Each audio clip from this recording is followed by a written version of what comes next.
বাংলাদেশ পাকিস্তানের পররাষ্ট্র সচিব পর্যায় বৈঠকের বিষয়ে জানতে যোগ দিচ্ছেন সহকর্মী হাসিব পান্থ। তিনি আছেন রাষ্ট্রীয় অতিথি ভবন পদ্মার সামনে। হাসিব, বৈঠকে আলোচনার বিষয়ে কোনো তথ্য পেয়েছেন কিনা এ বিষয়ে বিস্তারিত আমাদেরকে জানাবেন।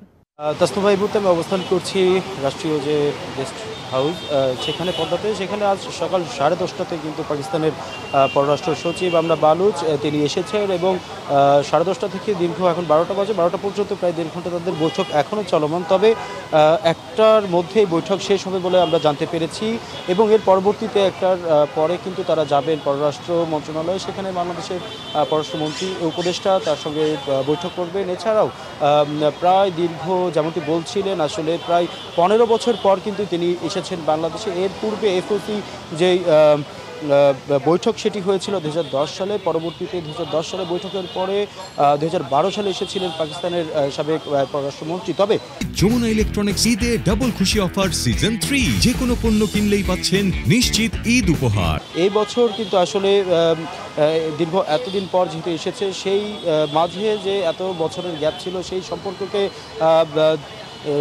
অবনতির জায়গা থেকে আসলে উদ্ধারণের ক্ষেত্রে এবার নতুন করে কিন্তু আরও বেশ কিছু সম্পর্ক হতে পারে। যেমন ব্যবসায়িক বা বাণিজ্যিক যে সকল বিষয়, সেগুলোতে কিন্তু চুক্তি দেখছেন যারা কূটনৈতিক বিশ্লেষক আছেন তারা, বিশেষ করে জাহাজের এবং বিমানের এবং তোলার এই সকল বিষয় নিয়েও কিন্তু আসলে কথা হচ্ছে। এছাড়াও যেহেতু তিনি এত বছর পরে এসেছেন, সেহেতু সেই খাতিরে কিন্তু আসলে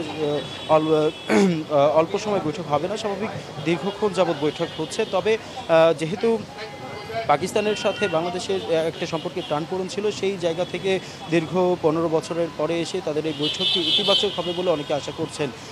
এছাড়াও আরেকটি বিষয় জানিয়ে রাখি যে 2024 সালে অর্থাৎ গেল বছরে কিন্তু বাংলাদেশ এবং পাকিস্তানের পারস্পরিক স্বীকৃতির প্রায় 50 বছর পূর্তি হয়েছে। তার এই প্রেক্ষিতে কিন্তু তাদের একটি ইতিও টানছেন এরকম যে সম্পর্ক আরও জোরদার হবে বলে আশা করছেন। তবে সর্বশেষ এখন পর্যন্ত বৈঠক চলছে, তবে দুপুর 1টা নাগাদ হয়তোবা তারা বৈঠক শেষ করে বেরোবেন এবং পরবর্তী তাদের সেখানে কী কথা হলো সঠিকভাবে আমরা জানতে পারবো তারা যখন বৈঠক শেষ করে বের হবেন। সর্বশেষ জানাচ্ছিলাম পদ্মা গেস্ট হাউস থেকে, যেখানে উপস্থিত ছিলাম।